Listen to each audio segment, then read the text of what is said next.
Assalomu alaykum aziz tomoshabinlar. Bugun men sizlar bilan pensionerlar uchun juda muhim bo'lgan yangilikni batafsil tushuntirib beraman. Gap 1 iyuldan boshlab ayrim to'lovlardan to'liq ozod qilinish. Bu tartib kimlarga tegishli ekani, kimlar xotirjam bo'lishi mumkinligi va kimlar albatta hujjatlarini tekshirtirishi kerakligi haqida ketmoqda. Bu ma'lumot har bir oilaga taalluqli. Chunki deyarli har bir xonadonda pensioner bor. Ota-onamiz, buvi-bobolarimiz, yaqin qarindoshlarimiz yoki qo'shnilarimiz. Men sizdan iltimos qilaman, videoni oxirigacha ko'ring. Chunki ko'pchilik eng muhim joyini eshitmay qolib, keyin ortiqcha pul to'lab yuradi yoki imtiyozdan foydalana olmaydi. Hozirning o'zida kanalga obuna bo'ling, videoga like bosing va bu xabarni pensioner yaqinlaringizga yuboring. Chunki bitta to'g'ri ma'lumot bir oilaning oyma-oy xarajatini kamaytirishi mumkin. Avval qanday edi? Ko'p pensionerlar pensiya olsalar ham turli majburiy to'lovlar, kommunal xizmatlar, ayrim yig'imlar, xizmat haqlari yoki hujjat bilan bog'liq to'lovlarda oddiy fuqarolar bilan bir xil tartibda pul to'lab kelishgan. Ya'ni inson yoshi katta bo'lsa ham, daromadi faqat pensiyadan iborat bo'lsa ham, ayrim hollarda tizim uni avtomatik ravishda imtiyozli toifaga kiritmagan. Natijada pensioner idorama-idora yurishga, ariza yozishga, ma'lumotnoma olib kelishga majbur bo'lgan. Endi esa iyuldan boshlab pensionerlar uchun ayrim to'lovlardan ozod qilish tartibi kuchaytirilgani. Ayrim holatlarda to'lovlarni to'liq bekor qilish yoki imtiyozni avtomatik qo'llash ko'zda tutilgani juda katta yengillik hisoblanadi. Bu yerda eng muhim narsa shuki, pensionerman, demak hamma narsadan ozodman deb tushunib qolmaslik kerak. Har bir imtiyozning o'z sharti, o'z ro'yxati, o'z qo'llanish tartibi bor. Men hozir buni sodda qilib kundalik hayotdagi misollar bilan tushuntiraman. Birinchi navbatda pensionerlar nima uchun bunday imtiyozga muhtoj? Chunki pensiya ko'pincha asosiy va yagona daromad bo'ladi. Masalan, bir pensioner oyiga 1 million 200 ming so'm pensiya olsa, uning oldida oziq-ovqat, dori-darmon, kommunal xizmatlar, transport, telefon, ba'zan nabiralarga yordam kabi xarajatlar turadi. Agar har oy yana qo'shimcha 2 ming, 100 ming yoki 200 ming so'm turli to'lovlarga ketaversa, bu pensioner uchun sezilarli yuk bo'ladi. Shuning uchun davlat tomonidan beriladigan imtiyozlar oddiy raqam emas, balki real hayotda odamning do'risiga, noniga, yo'l kiraga yoki davolanishiga qoladigan pul demakdir. Men eng avvalo shuni aniq aytaman. 1 iyuldan boshlab pensionerlar uchun belgilangan ozodlik yoki imtiyozlar odatda pensioner maqomi rasman tasdiqlangan shaxslarga nisbatan qo'llanadi. Ya'ni odamning pensiya yoshiga yetgani yetarli bo'lmasligi mumkin. U pensiya tayinlangan va tegishli bazalarda pensioner sifatida ko'rinayotgan bo'lishi kerak. Ba'zan odam 60 yoki 65 yoshga kirgan bo'ladi, lekin hali pensiya hujjatlarini rasmiylashtirmagan bo'ladi. Bunday holatda tizim uni pensioner sifatida tanimasligi mumkin. Misol keltiraman. Toshkent viloyatida yashovchi 63 yoshli aka pensiya yoshiga yetgan, lekin hujjatlarini kechiktirib yurgan. U o'zini pensioner deb hisoblaydi. Ammo davlat bazasida hali pensiya oluvchi sifatida qayd etilmagan. Agar u biror xizmat bo'yicha imtiyoz so'rasa, xodim undan pensioner ekaningizni tasdiqlovchi hujjat bormi deb so'rashi tabiiy. Demak, birinchi xulosa, imtiyozdan foydalanish uchun maqom rasmiy bo'lishi kerak. Ikkinchi muhim masala, to'lovlardan ozod qilish hamma to'lovlarga birdek tatbiq etilmaydi. Bu juda muhim. Masalan, ayrim xizmatlar bo'yicha davlat boji yoki ma'muriy yig'im bekor qilinishi mumkin. Lekin iste'mol qilingan elektr energiyasi, gaz, suv yoki boshqa real xizmat narxi butunlay bekor qilinadi degani emas. Agar qonun yoki qarorda aniq pensionerlar ushbu to'lovdan ozod qilinadi deb yozilgan bo'lsa, o'sha to'lov olinmasligi kerak. Agar faqat chegirma yoki kompensatsiya ko'zda tutilgan bo'lsa, u holda to'liq ozodlik emas. Ma'lum miqdorda yengillik bo'ladi. Oddiy misol, bir ona 72 yoshda, yolg'iz yashaydi. Oyiga 1 million 500 ming so'm pensiya oladi. U kommunal xizmatlar uchun har oy 300 ming so'm atrofida to'laydi. Agar uning toifasi bo'yicha ayrim kommunal xarajatlar uchun kompensatsiya berilsa, bu kompensatsiya avtomatik hisoblanishi yoki tegishli tashkilot orqali rasmiylashtirilishi mumkin. Lekin bu endi umuman kommunal to'lov qilmayman degani emas. Agar elektr ishlatilgan bo'lsa, hisoblagich ko'rsatgan sarf bo'yicha to'lov masalasi alohida tartibda ko'riladi. Uchinchi masala, kimlar xotirjam bo'lishi mumkin? Agar siz rasmiy pensioner bo'lsangiz, pensiyangiz bank kartaga yoki pochta orqali muntazam tushayotgan bo'lsa, shaxsiy ma'lumotlaringiz to'g'ri bo'lsa, yashash manzilingiz bazalarida mos bo'lsa, sizda imtiyoz qo'llanishi ehtimoli yuqori. Lekin men baribir har bir pensionerga tekshirtirishni maslahat beraman. Chunki amaliyotda eng ko'p muammo familiya pasport seriyasi, JSH. Yashash manzili yoki eski hujjatlar yangilanmaganda chiqadi. Masalan, pensioner ayolning pasporti ID kartaga almashtirilgan, lekin kommunal xizmat ko'rsatuvchi tashkilot bazasida hali eski pasport ma'lumoti turibdi. Tizim uni avtomatik tanimaydi. Natijada imtiyoz qo'llanmaydi. Ayol esa menga imtiyoz berilmayapti deb o'ylaydi. Aslida muammo huquqda emas, ma'lumotlar mos kelmayotganda bo'ladi. Shuning uchun hujjatlarni yangilab qo'yish juda zarur. Kimlar ko'proq e'tiborli bo'lishi kerak? Birinchidan, yaqinda pensiyaga chiqqanlar. Chunki yangi pensionerlar bazaga kiritilishi. Pensiya tayinlanganligi haqidagi ma'lumotlar boshqa tashkilotlarga yetib borishi uchun biroz vaqt ketishi mumkin. Ikkinchidan, boshqa hududdan ko'chib kelganlar.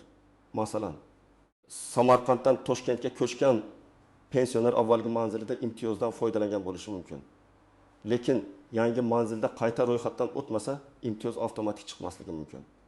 Uchinchidan, yakka tartibda yashaydigan pensionerlar. Ularning holati alohida tekshirilishi mumkin. Chunki ayrim imtiyozlar aynan yolg'iz pensioner yoki kam ta'minlangan pensioner toifasiga bog'liq bo'ladi. Endi raqamli misol ko'rib chiqamiz. Aytaylik, pensioner oyiga 1 million 400 ming so'm oladi. Uning oylik xarajatlari oziq-ovqat 700 ming so'm, dori-darmon 2-3 ming so'm, kommunal to'lovlar 300 ming so'm, transport va telefon 1 ming so'm. Jami 1 million 350 ming so'm bo'ladi. Qo'lida atigi 2 ming so'm qoladi. Agar ayrim to'lovlardan ozod qilinishi yoki 1 ming so'mlik yengillik berilishi natijasida xarajati kamayib qolsa, bu uning uchun juda katta farq. Bu pulga u bir oylik qon bosimi dorisini olishi, shifokor ko'riga borishi yoki zarur oziq-ovqat sotib olishi mumkin. Yana bir misol, er-xotin pensionerlar birga yashaydi. Ikkalasi ham pensiya oladi. Ularning umumiy daromadi 3 million so'm bo'lishi mumkin. Lekin ikkalasining ham dori-darmoni bor, uy eski bo'lsa ta'mir xarajati bor, qishda gaz yoki elektr xarajati ko'payadi. Agar imtiyoz faqat bitta pensionerga emas, uy xo'jaligida yashovchi pensioner maqomiga qarab qo'llansa, ular buni albatta aniqlashtirish kerak. Chunki ba'zan imtiyoz shaxsga beriladi. Ba'zan esa xonadon yoki hisob raqamiga bog'lanadi. Endi eng ko'p chalkashadigan joylarga o'tamiz. Birinchi nozik jihat, imtiyoz faqat asosiy turar joy bo'yicha qo'llanishi mumkin. Agar pensionerning nomida ikkita uy bo'lsa, u har ikkala uy bo'yicha bir xil imtiyoz olaman deb o'ylashi noto'g'ri bo'lishi mumkin. Ko'p hollarda imtiyoz pensioner doimiy yashaydigan, ro'yxatdan o'tgan manzil bo'yicha beriladi. Ikkinchi uy ijaraga berilgan yoki bo'sh turgan bo'lsa, unga nisbatan alohida tartib bo'lishi mumkin. Ikkinchi nozik jihat qarzdorlik masalasi. Agar pensioner oldingi davrlardan qarzdor bo'lib qolgan bo'lsa, 1 iyuldan keyingi ozodlik avtomatik tarzda eski qarzni o'chiradi deb o'ylamaslik kerak. Masalan, 1 iyulgacha 500 ming so'm qarzdorlik yig'ilgan bo'lsa, yangi imtiyoz faqat 1 iyuldan keyingi davrga ta'sir qilishi mumkin. Eski qarz masalasi alohida ko'rib chiqiladi. Bu yerda albatta xizmat ko'rsatuvchi tashkilotga borib, qarzdorlik qaysi davrga tegishli ekanini yozma ravishda aniqlashtirish kerak. Uchinchi nozik jihat. Ayrim to'lovlar shaxs nomiga emas, hisob raqam yoki mulk ehasiga yozilgan bo'ladi. Masalan, uy pensioner otaning nomida emas, o'g'lining nomida. Ota shu uyda yashaydi, pensiya oladi. Lekin kommunal hisob raqam o'g'il nomida turadi. Bunday holatda imtiyoz qo'llanishida muammo chiqishi mumkin. Chunki tizim hisob egasini pensioner emas deb ko'radi. Bu vaziyatda yashash manzili, oila tarkibi, mulk egasi va pensionerning shu xonadonda yashashi haqidagi ma'lumotlar muhim bo'ladi. 4-nozik jihat, ishlayotgan pensionerlar. Ba'zi pensionerlar pensiya olgan holda ishlashda davom etadi. Savol tug'iladi. Ishlayotgan pensioner ham ozod qilinadimi? Bu imtiyoz turiga bog'liq. Ayrim imtiyozlar faqat pensioner maqomiga qaraydi. Odam ishlayaptimi yoki yo'qmi farq qilmaydi. Ayrim ijtimoiy yordamlar esa daromad miqdoriga qarab berilishi mumkin. Shuning uchun ishlayotgan pensionerlar meni chiqarib tashlashadi deb qo'rqmasdan, lekin menga hammasi avtomatik beriladi deb ham beparvo bo'lmasdan aniq tartibni tekshirtirish kerak. 5-nozik jihat, nogironligi bo'lgan pensionerlar, urush qatnashchilari, mehnat faxriylari bo'g'uvchisini yo'qotgan shaxslar kabi alohida toifalar. Ular uchun qo'shimcha imtiyozlar bo'lishi mumkin. Ba'zan odam bir vaqtning o'zida bir nechta imtiyozli toifaga kiradi. Masalan, u yoshga doir pensioner ham, nogironligi bo'lgan shaxs ham bo'lishi mumkin. Bunday paytda qaysi imtiyoz qo'llanadi? Ular jamlanadimi yoki eng yuqori yengillik tanlanadimi? Albatta aniqlashtirish zarur. 6. Nozik jihat: firibgarlardan ehtiyot bo'lish. Har qanday imtiyoz yoki yangi tartib chiqqanda ayrim nopok odamlar pensionerlardan foydalanishga urinadi. Men sizga imtiyozni rasmiylashtirib beraman. Kartangizni bering, SMS kodini ayting, oldindan xizmat haqi to'lang. Pasportingiz rasmini yuboring degan gaplarga ishonmang. Davlat imtiyozlari rasmiy idoralar, Maytokov.uz mahalla pensiya jamg'armasi yoki tegishli tashkilotlar orqali tekshiriladi. Hech kimga bank kartangiz paroli, SMS kodi, PIN kodi yoki shaxsiy ma'lumotlaringizni telefon orqali aytmang. 7. Nozik jihat: ariza talab qilinadimi yoki avtomatik bo'ladimi? Mana shu savol juda muhim. Ayrim imtiyozlar avtomatik qo'llanadi. Chunki davlat bazalari o'zaro bog'langan bo'ladi. Lekin amaliyotda ma'lumotlarda xatolik bo'lsa, avtomatik ishlamasligi mumkin. Ayrim holatlarda esa pensionerning o'zi ariza yozishi kerak bo'ladi. Shuning uchun men har doim bitta qo'ydan aytaman.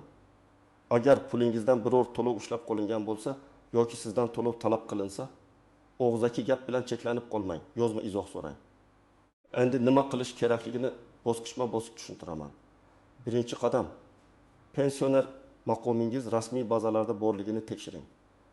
Buning uchun pensiya jamg'armasi bo'limiga murojaat qilishingiz, yagona interaktiv davlat xizmatlari portali orqali ma'lumotlarni ko'rishingiz yoki mahalladagi mas'ul xodimdan yordam so'rashingiz mumkin. Agar internetdan foydalana olmasangiz, farzandingiz, nabirangiz yoki ishonchli yaqin insoningiz yordamida tekshirtiring. Ikkinchi qadam: shaxsiy hujjatlaringizni tartibga keltiring. Sizda amaldagi pasport yoki ID karta, JSHI raqami, pensiya guvohnomasi yoki pensiya tayinlanganini tasdiqlovchi ma'lumot, doimiy yashash manzili bo'yicha ro'yxat bo'lishi kerak. Agar familiyangiz o'zgargan bo'lsa, pasport yangilangan bo'lsa, yashash joyingiz almashgan bo'lsa, eski ma'lumotlar bazalarda qolib ketmaganini tekshiring. 3-qadam: qaysi to'lov bo'yicha imtiyoz so'rayotganingizni aniq biling. Masalan, siz elektr uchunmi, gaz uchunmi, suv uchunmi, chiqindi xizmati uchunmi, davlat boji uchunmi yoki boshqa xizmat uchunmi murojaat qilyapsiz? Menga imtiyoz bering deb umumiy gapirishdan ko'ra, men pensionerman, iyuldan boshlab ushbu to'lov bo'yicha ozodlik yoki imtiyoz menga qo'llanadimi? Iltimos, yozma ravishda tushuntirib bering deb murojaat qilish ancha samarali. 4-qadam: xizmat ko'rsatuvchi tashkilotga borganingizda hujjatlarni yoningizga oling. Odatda pasport yoki ID karta, pensiya olishingizni tasdiqlovchi hujjat, kommunal hisob raqam, kadastr hujjati yoki xonadon egasi haqidagi ma'lumot. Agar kerak bo'lsa, yashash joyi bo'yicha ma'lumotma talab qilinishi mumkin. Agar uy sizning nomingizda bo'lmasa, shu xonadonda yashashingizni tasdiqlovchi ma'lumot kerak bo'lishi ehtimoli bor. 5-qadam: arizani to'g'ri yozing. Arizada ism, familiyangiz, pasport yoki ID karta ma'lumotlaringiz, yashash manzilingiz, pensiya oluvchi ekaningiz, qaysi to'lov bo'yicha imtiyoz so'rayotganingiz va qaysi sanadan boshlab qayta hisob-kitob qilishni so'rayotganingiz ko'rsatiladi. Masalan, men yoshga doir pensiya oluvchi fuqaro sifatida iyuldan boshlab belgilangan imtiyozlarni qo'llashni, agar ortiqcha to'lov undirilgan bo'lsa, qayta hisob-kitob qilishni so'rayman deb yozish mumkin. 6-qadam: murojaatingizni ro'yxatdan o'tkazing. Bu juda muhim. Og'zaki aytdim, xodim eshitdi, bo'ldi deb ketib qolmang. Arizangizga kirim raqami qo'yilsin yoki elektron murojaat yuborsangiz, murojaat raqamini saqlab qo'ying. Keyin javob kechiksa yoki rad javob berilsa, aynan shu raqam orqali murojaatingizni kuzatasiz. 7-qadam: hisob-kitob varaqalarini tekshiring. 1 iyuldan keyin sizga kelgan kvitansiya, SMS, ilova yoki shaxsiy kabinetdagi summalarni oldingi oylar bilan solishtiring. Agar to'lov kamaymagan bo'lsa yoki aksincha oshib ketgan bo'lsa, darhol sababini so'rang. Ba'zan tizim yangilanishi kechikadi. Ba'zan qarzdorlik qo'shilib ko'rsatiladi. Ba'zan imtiyoz umuman ulanmagan bo'ladi. 8-qadam: rad javobi olsangiz, uning sababini yozma talab qiling. Sizga bo'lmaydi degan og'zaki javob yetarli emas. Nima uchun bo'lmaydi? Qaysi bankka asosan? Qaysi hujjat yetishmayapti? Qaysi ma'lumot mos kelmayapti? Mana shu savollarga javob oling. Agar rad javobi asossiz bo'lsa, yuqori tashkilotga, mahallaga, tuman hokimligiga. Iste'molchilar huquqlarini himoya qilish organlariga yoki tegishli davlat xizmatlari markaziga murojaat qilish mumkin. 9-qadam. Ortiqcha to'langan pul bo'lsa, qayta hisob-kitob so'rang. Masalan, imtiyoz 1 iyuldan amal qilishi kerak edi. Lekin siz iyul, avgust va sentabr oylarida to'lovni to'liq to'lab yubordingiz. Agar haqiqatdan ham sizga imtiyoz tegishli bo'lsa, ortiqcha undirilgan summa keyingi oylar hisobiga o'tkazilishi yoki belgilangan tartibda qaytarilishi mumkin. Buning uchun ariza va to'lovni tasdiqlovchi kvitansiyalar kerak bo'ladi. 10-qadam. Pensioner yaqinlaringizga yordam bering. Ko'p yoshi katta insonlar portalga kira olmaydi. SMS'ni tushunmaydi. Ariza yozishga qiynaladi yoki xodimlar oldida savol berishga tortinadi. Farzandlar, nabiralar, qo'shnilar shunday paytda juda katta yordam bera oladi. Bitta kvitansiyani tekshirib berish, bitta arizani yozib berish yoki birga borib kelish pensioner uchun katta yengillik. Endi yana bir muhim masalaga to'xtalaman. Agar siz pensioner bo'lsangiz va sizdan bu imtiyoz sizga tegishli emas deyishsa, darhol xafa bo'lib ketmang. Avval sababini aniqlang. Balki sizning manzilingiz boshqa joyda ko'rsatilgandir. Balki hisob raqam boshqa odam nomidadir. Balki sizga boshqa turdagi imtiyoz allaqachon qo'llanayotgandir. Balki to'lov imtiyozlar ro'yxatga kirmaydigan xizmat bo'yichadir. Har bir vaziyatni hujjatga qarab hal qilish kerak. Men ko'p uchraydigan yana bir misolni aytaman. Pensioner ona qizi bilan yashaydi, uy qizining nomida. Ona pensiya oladi, lekin barcha kommunal to'lovlar qizining nomiga keladi. Ona men pensionerman, nega imtiyoz yo'q deydi. Tashkilot esa hisob egasi pensioner emas deydi. Bu yerda yechim shuki, tegishli tartibda xonadonda pensioner yashashini tasdiqlash, agar qonunchilik imkon bersa, imtiyozni shu asosda rasmiylashtirish yoki hisob raqam ma'lumotlarini tartibga keltirish kerak. Buning uchun hujjatsiz bahslashish emas, ariza bilan murojaat qilish kerak. Yana bir misol.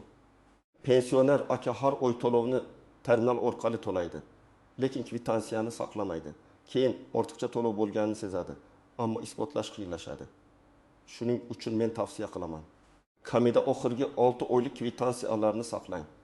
Agar ilova orqali to'lasangiz, skrinshot qiling yoki to'lov tarixini yuklab oling. Bu oddiy odat keyinchalik pulingizni himoya qiladi. Pensionerlar uchun eng muhim qoida shuki, hech qachon hamma shunday to'layapti degan gap bilan rozi bo'lib ketmang. Har bir imtiyozli toifa bo'yicha alohida tartib bo'ladi. Siz oddiy fuqaro emas, pensiya oluvchi shaxs sifatida ayrim yengilliklarga ega bo'lishingiz mumkin. Lekin bu huquqdan foydalanish uchun uni bilish, tekshirish va kerak bo'lsa talab qilish kerak.